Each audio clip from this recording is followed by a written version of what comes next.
ASU plays Utah this Saturday. We got all the storylines that you need to watch out for as ASU starts its final homestand of the season, plus some hockey stuff. Let's go.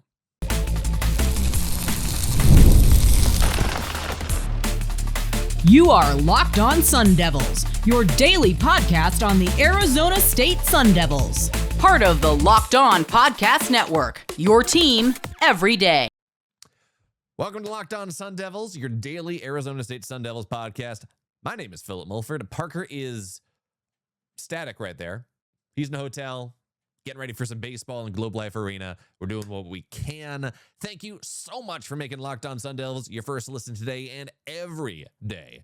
Parker and I are both massive ASU fans. He's actually, again, at Globe Life Field right now, getting ready for ASU baseball's couple games in the tournament that's happening this weekend.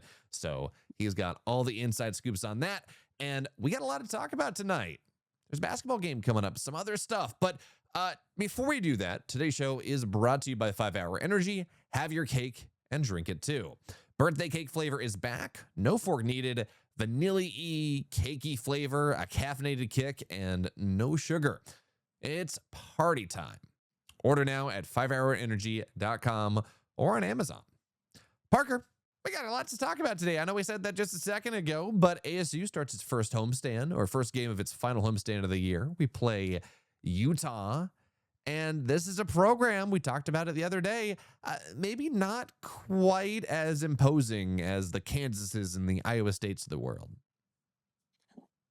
Yeah, Utah has had their issues as of late, and this is as big of a must-win as you can have for Arizona State at this point of the season.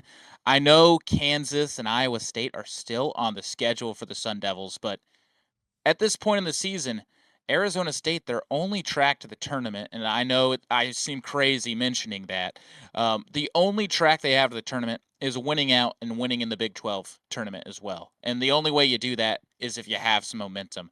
And it all starts on February 28th against the Utah Utes, a team Arizona State beat earlier this season in Salt Lake City, 71-63. And to quickly preview the last 3 games of the season, what a stretch for the Sun Devils. You got Utah, a team that Arizona State beat earlier this season, but then number 14 Kansas, and then on the road at number 4 Iowa State. I mean, talk about a team that has to prepare for all different kinds of basketball there, yeah. Phil. Now, it's funny because you're talking about all kinds of basketball. I do want to go back to this game that ASU played against Utah earlier on in the season because, yes, this is a team that Utah, that has not been doing very well. They're even worse somehow in the Big 12 than ASU is, which is impressive. ASU, in fairness, ASU could be very easily be 7-3 right now instead of 3-7 if we didn't throw an extra 4 games away. But that game up at Utah, ASU, comfortable lead, 10 points, pretty much from minute 5 into the game. And then at 90 seconds, cast your head back to it. 90 seconds left in this game. ASU lets Utah close within 4, 65-61 with 90 seconds left. Of course, ASU does end up winning, but the point here is just because ASU is notably better, theoretically better than Utah is, the yips come for us. I don't know. I don't think we can call them the yips at this point. The inability to close games still comes for us all. It does. And Utah was the start of something. The end of that game, it leaked into the Colorado game, which we've talked about at length, where Arizona State just couldn't get anything going and lost 78-70. But then Arizona State, and I know this has been the story of the season, is how they go on these runs, like with the back-to-back wins, Oklahoma State, Texas Tech. Like Arizona State, they had some momentum rolling. They were winning 3 of their last 4 games. But then going into this Utah game, and since that Texas Tech game, back-to-back losses to Baylor and Texas Christian. So those back-to-back losses are definitely a factor going into this Utah game. And it's going to be really interesting to see how this roster responds to adversity, because they've responded to it time in and time again this season. But now, since we're in kind of the dog days of the season where it's you have to win out to make the tournament. It's going to be interesting to see if they still respond to the bell. Yes, I truly don't know. I would love to see ASU respond the way that we're talking about. But talking about this game in particular, a couple things to pay attention to.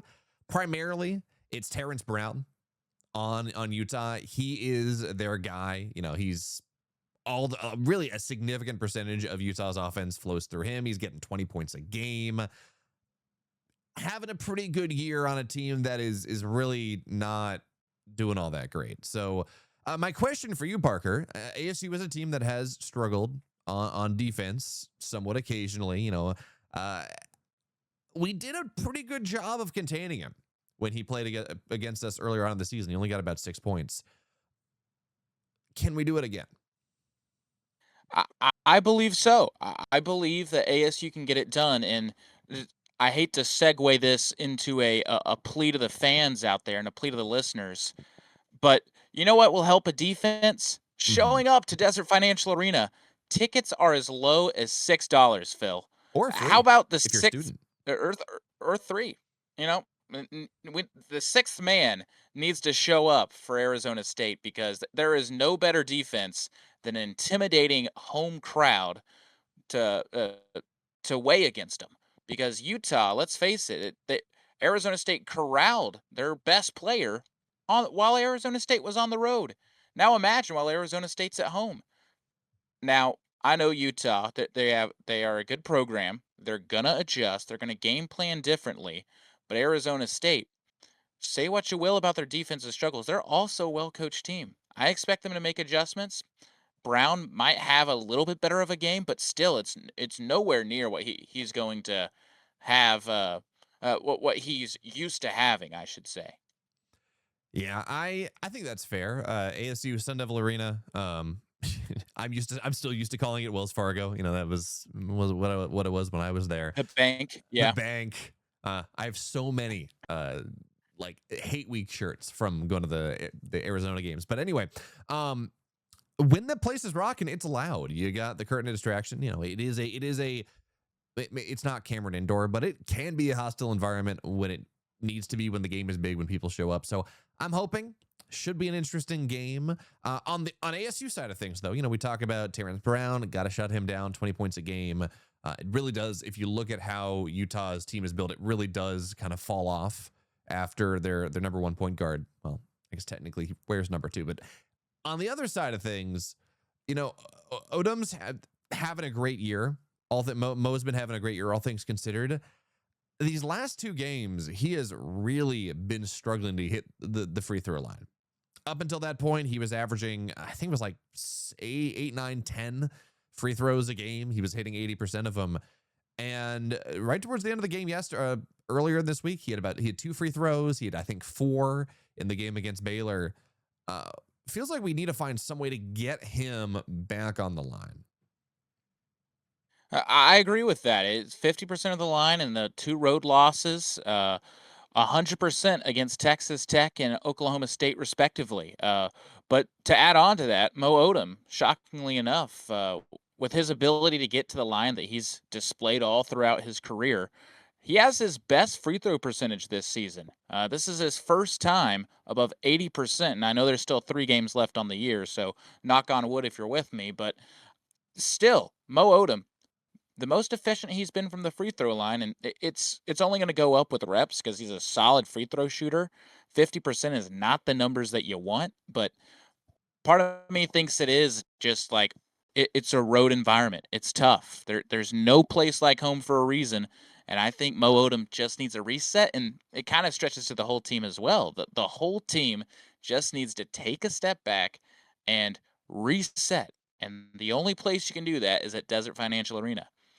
All right, so it sounds like for this game on Saturday, we got 3 storylines here, Parker. Curtail Terrence Brown. Don't give him 20 points. Do exactly what you did to him when you went up there to play in Utah. Number 2, make sure Mo Odum gets the line. Make sure he's getting fouled, not doing the fouling. And then we didn't talk about it, but number 3, make sure Jop doesn't foul out. You know, he averages 2 fouls a game. And I think the team in general, don't foul so much. Both teams were in double bonus in the game on Tuesday. Don't do that one. Curtail their leading offensive player. It seems like a pretty attainable game. It does seem like a pretty attainable game. This is one that ASU, and it's shocking to say this because this team is 5-10 in conference, but this is a game uh, ASU can lose and Oh, yeah. not one they can win, if that makes sense.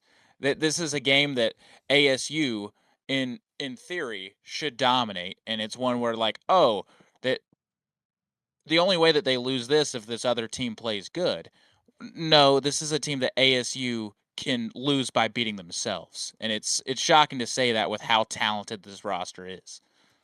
Yeah, of course, ASU basketball, now the only team that is on a little bit of thin ice, has a game coming up this weekend that very well they could lose, but they need to win.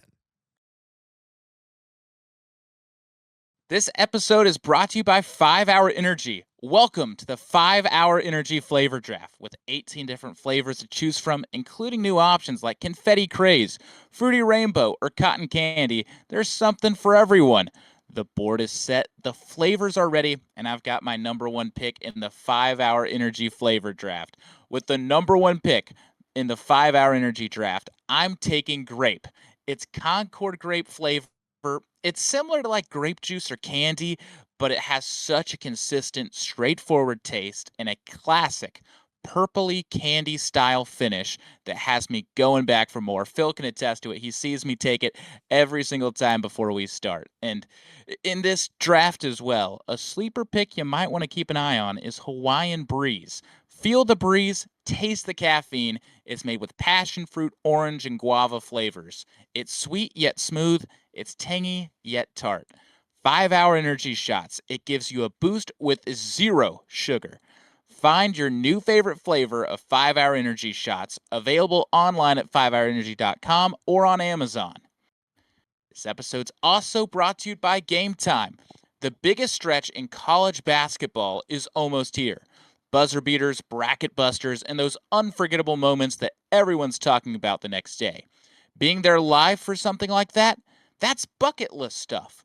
The hard part is actually getting tickets. Long queues, prices jumping around, and surprise fees at checkouts. The Game Time app gives fans the advantage with constant innovation. It's how you unlock amazing tickets and experiences in just a few taps. It's incredibly simple to use. The Game Time guarantee means 100% legitimate tickets delivered on time at the best price. And here's the best part. Fees are included in the price you see. What you see is what you pay. Period.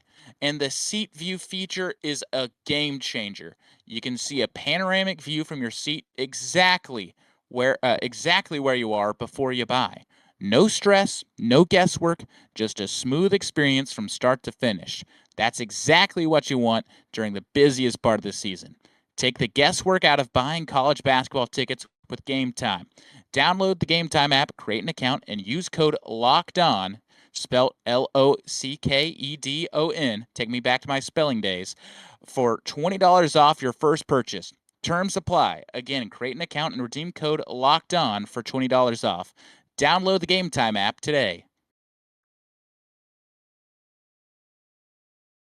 Of course, as we get ready to move on, talking about hockey, if you have not missed a single episode of our short run as hosts here on Locked On Sun Devils, make sure to go check out the Everyday Air Club. Plus, members only Discord access if you go and you do subscribe. So make sure to join us at lockedonsundevils.supercast.com. Parker, we talked about basketball, hoping to set a tone for the final 3 games of the season.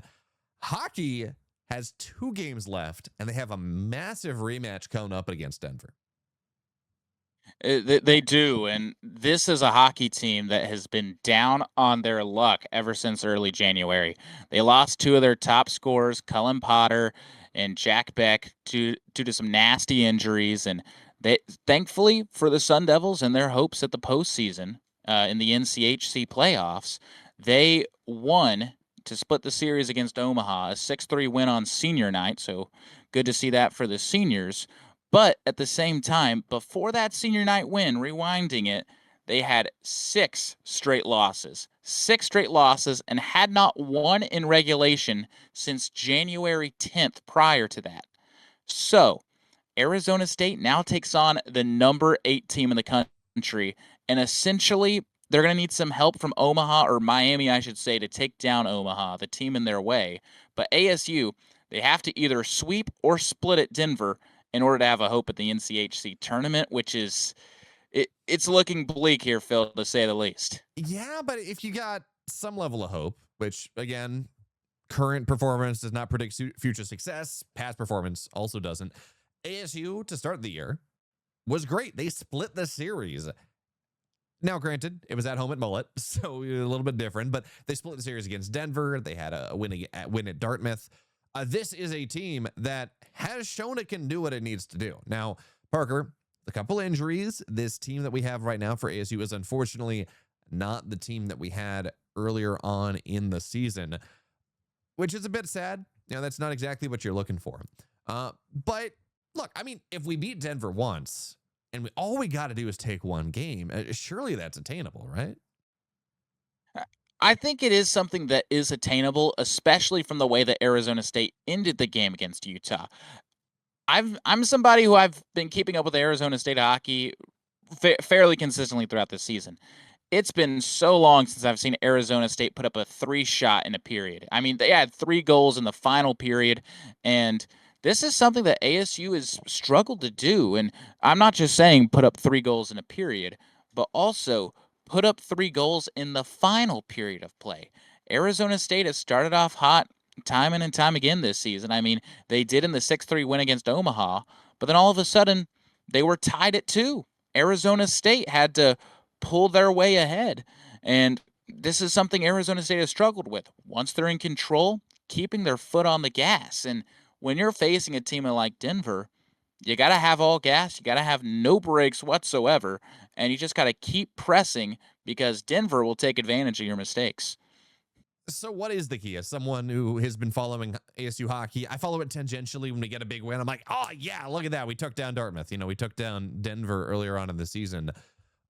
For someone who's like me, following hockey a little bit less, what are the keys, if any, that that ASU needs to make sure that they do to take a game here away from Denver? To take away a game from Denver, it's really tough to say. I mean, the simple stuff is you gotta hold back on the penalty minutes. You against struggled against Omaha. Had 3-on-5 hockey a pair of times against Omaha that paved the way for them to tie the game at 2. And of course, Arizona State went on to win that game. But the power play has been a struggle and was a struggle in their losing streak. They've just been looking for some game changers and somebody to step up. And also, quite frankly, I know people will look at the goals against and look at the man between the pipes, Connor Hasley, but it's been the defense as well. And I hate to say that because I love the defensive playmakers, Joel Shelberg, Brayson Bozer, that they are 2 good defenders, but they're not working together with the offense. It's just when the defense makes a good stop, the offense fails to succeed pressing and leads to a turnover. Defense in transition gets caught sleeping, and then they go blocker side on Hasley, and then all of a sudden they're down. This is an ASU team where all sides, the special teams, offense, defense, the goalie, they all have to work together, and I haven't seen that ever since early January. That does beg the question. As much as this is a team that maybe hasn't been playing as well as they would have liked to, this is a team that in its, what are we on, 4 years now in Mullet, that in its short history has produced a couple of fantastic players. It has long been a team that is maybe not making the Frozen Four, but at the very least making runs, looking good towards the end of the season, having winning records, producing good players, getting a couple players in the NHL now. So it does beg the question, why, and also with the Winter Olympics just closing up, why are we not seeing ASU players go on to play in the Winter Olympics? Of course, men's hockey just won the gold medal a couple days ago. We got some thoughts coming up in just a second. Coast Bay is giving Locked On College listeners up to $2,000 in credit for your business when you get started today. If you manage a crew, construction, HVAC, landscaping, any operation with trucks on the road, you already know how messy gas and material spending can get. Cards get shared, receipts get shared, and a month end turns into an absolute headache. Coast Pay fixes all of that. Coast Pay is the modern fuel card and expense management tool built specifically for fleets. Fuel, maintenance, materials, all in one card with real control and instant visibility. Every transaction shows up at the moment it happens. No surprises. Someone fuels up at an odd time or tries to buy something outside of their limit, you'll know instantaneously. Right now, CoastPay is offering our listeners up to $2,000 in credit when you get started at coastpay.com/lockedoncollege. Go to coastpay.com/, lockedoncollege to see how you can earn up to a $2,000 credit. Terms apply. The Coast Visa commercial credit card is issued by Celtic Bank. All card accounts are subject to credit approval.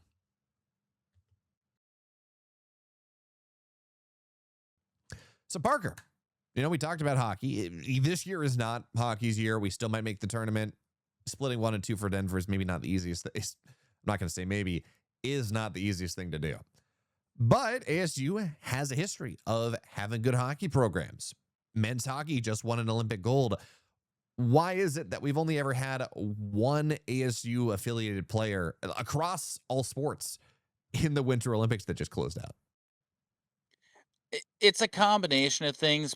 Part of it is that the ASU hockey program, men's hockey program, is so young. I mean, ASU hockey in the desert is fairly new. I mean, I know the Coyotes have left, so it might not seem like hockey has its place in the desert, but trust me. Trust me, trust me, trust me. There is a big, passionate fan base for hockey. So I think it's just because the sport is so new in Arizona relatively compared to the rest of the world. But I also think it's due to a lack of international players. I mean, look at one of them. The only ASU Winter Olympian, Peter Zong, is an international player who played for Arizona State collegiately for hockey. Moved from China to the U.S. at age 7 and went to play for China for their men's hockey team. I mean, it's a lack of international players because making that U.S. men's hockey team, you got to be an NHLer to make that, and it's really hard to get an NHLer from a university. Yeah, I mean, look, we got a couple guys that have been drafted because the NHL is weird if you're not familiar with how the NHL works, where most sports, you go... most sports, you go and you play college, probably. Sometimes baseball, you can get drafted out of high school, but you play college, you get drafted, you go into the developmental leagues, or you go to the pro team, whatever it is. But there's that straight high school, college, professional. NHL, they draft you out of high school, and then you go off to college often, and then you go play. A little bit weird, a little bit different. And ASU has had a couple players in that transitional period. Our goalie, I think last year, 2 years ago, was drafted. So you do have that, but hockey's not the only Olympic sport here, Parker. Yeah, are we going to see someone doing ski jumping out of ASU? Probably not. Snowball's a little bit too far away. But there are iceplexes in the Phoenix area. I went to school with a couple people who were high-level figure skaters. That's a very successful Olympic program, and still, no ASU figure skaters. Yeah, I mean, it's due to a lack of investment from Arizona State's athletic department in those competitive categories, and who can blame them with, how the cost of what it would take to fund a competitive program like that. And then of course there's all this Title IX having to balance out the teams, money investment, trying to keep up with the ever-growing cost that it is to run a football program, because the football program eats so much of that Yeah. budget. There's a lot of factors. But at the end of the day, I mean, you talked about a figure skating club at ASU. It does have high level stuff. There's an ASU curling club where it has several junior Olympians that have competed in it. There is talent in Winter Olympic sports at ASU. It's just that they're not reaching that higher precipice. And the reason that the only Winter Olympian that came from ASU is because is why the sport is hockey, is because that's the only NCAA Winter Olympic sport that's offered at ASU. I mean, counterpoint here for a second, Parker. I don't know of a school, now there may be someone, but I don't know of a school that has, bobsled as a varsity sport, or figure skating or speed skating. There might be some speed skating schools up in the where it gets a little colder, but I think we would take a look at this. It's also about the city's investment, right? I should have pulled the stats before this episode, but my sense would be that Phoenix doesn't produce, a lot of Winter Olympians in general. Some of that makes sense. I have family up in New Hampshire. There's a small town there that trains like every single ski jumper, right? And a decent amount of Olympic ski jumpers come out of this small town in New Hampshire because that's where the facilities are. And by facilities, I mean a hill and a ramp. So some of that is true. It just continues to surprise me a little bit that ASU pulls a lot of people from Arizona. Yes, Arizona is a desert, but you got northern Arizona, right? There is skiing there. You have a ton of ice facilities in the Phoenix area. I know multiple people that, again, competed at in figure skating at a pretty high level that grew up in Phoenix, just not able to make it to the next level. So it's surprising. It makes sense. We're not a cold weather space, but it wouldn't surprise me either to see that change in the next 4 or 5 years, next couple of Olympic cycles. I agree. I think that we're starting to see Arizona take winter sports more seriously, more investment in the Scottsdale, northern Arizona area, specifically at ASU. It's going to be interesting to see. I haven't seen Phoenix make too much of commitments outside of hockey. So it's going to be tough, and who can blame them? I mean, if you've ever been in Phoenix in July and you're complaining about winter sports, they're going to look at you like you're crazy just because of how hot it gets there. Consider this, right? If you can maintain the ice, it's more expensive, of course. When it's hot out, it's harder to maintain it. But what better sells? Like, you're living in Phoenix and you get to go spend a couple hours a day on the ice, cool off.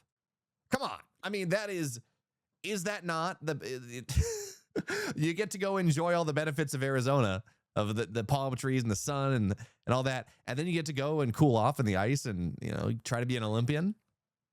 Come on. That's a sale for someone, right? I mean, there's a market there. I'll let you work on the slide deck there, Phil. I'll be with you when you go to Phoenix City Hall and pitch it. But I think it's a tough sell for some people just because how foreign winter sports might be, because the part that we're not even talking about is a big part of getting sports going in a state is getting the youth involved. And we've seen that with hockey in Arizona. So many youth hockey leagues. Besides establishing the infrastructure, it's also getting the youngins involved. And that's something that Arizona and Arizona State would have to do. And that is kind of why it's such a shame that the Coyotes, well, what are they called now? The Utah hockey team, whatever that the team is called. Mammoth, yeah. That's why it's such a shame that they pulled out of the area. I live about 30 minutes from the Dallas Stars arena. And the Dallas Stars, for example, own almost every hockey arena, ice rink in Dallas, in the DFW area. Every single one of them has youth hockey program. I go get ice cream because the ice cream place is right near there. And you see all the kids traipsing in every single day.